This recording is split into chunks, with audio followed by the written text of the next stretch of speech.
Hello, CP artists. Are we ready to get started today on our snowy owls? We're going to need a piece of paper. White will do. Since we're thinking about a snowy owl, a white background will get us started for today. You're going to need, I'm going to use paints today. I'm going to use watercolor tray. Now, if you don't have watercolor trays, you can grab markers. You could grab crayons. There's going to be special colors we're going to need to make. Okay, so as long as you have those special colors, you can use any material you have handy. If you have paint, that is what Mrs. Sars is going to use today. So the first thing we're going to do to get started is we're actually going to divide our paper. We are going to divide it in a strange way, so pay close attention. The first thing we're going to do is we're going to take the bottom and we're going to fold it up. We're going to divide it in half. I'm matching my corners, right? And when I think I've done a nice job matching them, what I like to do is take my hand, my finger, and just press. Sometimes I even use my fingernail, boop, and run it along the crease. Okay, we're going to actually unfold that. All right, so now we have a top and a bottom. Cool? Okay, we're going to leave the top alone from now, and on the bottom, what we need to do is grab a pencil, and we're going to divide that in half. It's easier if we just draw it because we don't want to crease the top. So we can follow the crease here. You can see it a little better probably now, right? And what we're going to do is we're going to take a guess. And we're going to divide the bottom into two. So I'm going to look at where I think halfway is. And I'm going to go like this. I'm going to draw a straight line down. This is a vertical line. Okay, so now I have one big section and I have two small sections. Got it? Awesome. Okay, so in these sections, we're going to do very important things to help us create our snowy owl. What we are going to do is actually color some of these sections in so that we have the right colors for when we start to create our owl. So what we're going to do on the bottom, let's start on the bottom. What I'd like us to do is actually think about adding some color to them. So in this square, we're actually going to need a little bit of yellow. Okay, so I'm just writing the word yellow. Yellow is a warm color, and we're going to need yellow for owl's eyes. Okay, so what I'd like you to do is actually take your yellow crayon, take your yellow paintbrush. Okay, I'm actually going to use my watercolor tray. Remember, if I'm using water colors, I need water to activate it. So you probably don't see it on the screen, but I do have a cup of water here. I have my brush. I'm going to just fill in yellow in this square.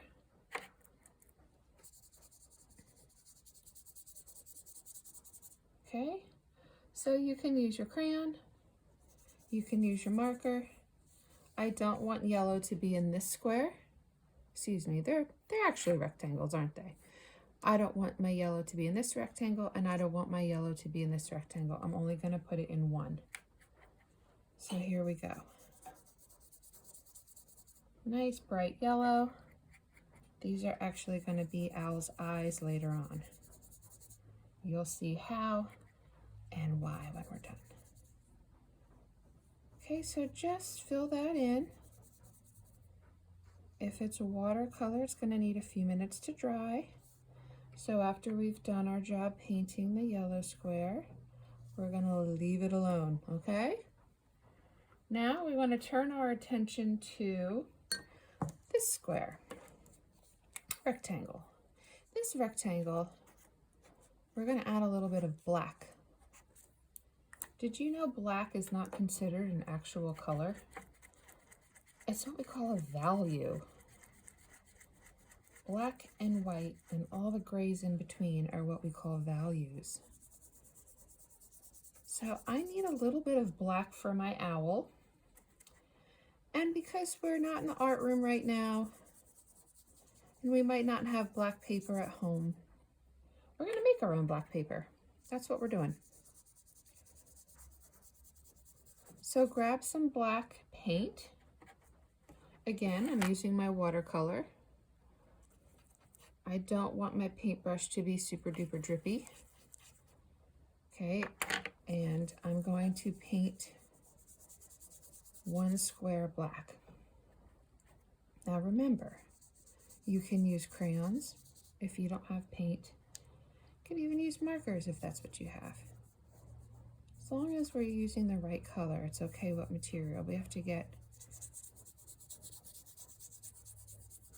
a little bit creative when it comes to making our art at home, right?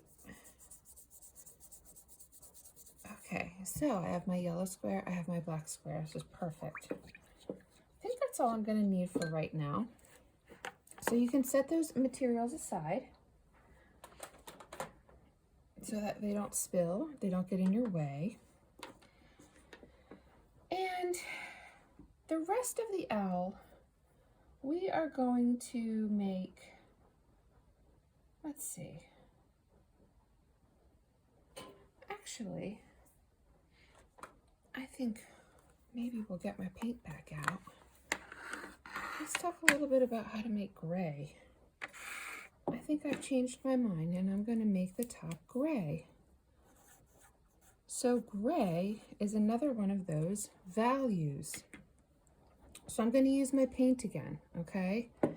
Now, if you look at my paint tray, I don't have gray, right? Brown, purple, blue, green, yellow, orange, red, and black.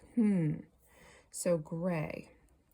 Gray is actually created by mixing what two colors? You can actually mix black and white to make gray. Well, if you notice, I don't even have white in my tray. So what I'm going to do is I'm going to take my paintbrush. I'm going to grab a lot of water on my brush this time, just this time. I'm going to just dab the tiniest little bit into my black paint, the tiniest bit. And the little bit of black paint and a lot of water should make it gray. There we go. See the difference between the black and the gray? That's because I added a lot more water and not a lot of paint. So I'm going to finish this top block and make it gray. I don't want it to be black, so be very careful not to make it as dark as this box. So more water and less paint. Now, if you have a gray crayon, it's probably even easier, right? Your job is a little easier. You don't have to worry about the water. And if you have a gray marker, just make sure you're coloring it in nicely. I don't want to see a bunch of white spots in the background. You want it to be what we call even, right?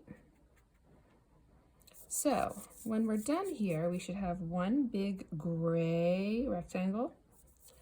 We should have one smaller yellow rectangle. And we should have one black rectangle. And remember, gray is going to be a lot lighter than black. So as long as gray is whiter than black, then you did a nice job today. These two should not look the same. Okay, I'm going to leave that just like that to dry. Now I'm officially done with my paint. I know I said I was before, but now I really am. So I have a gray, a yellow, and a black. Now I'm going to let everything dry. Perfect. So believe it or not, the only final step to do is to let this dry, and then we're going to come back and we're going to have to draw and cut out some shapes for our owl. Thanks for listening and looking and making a little art today.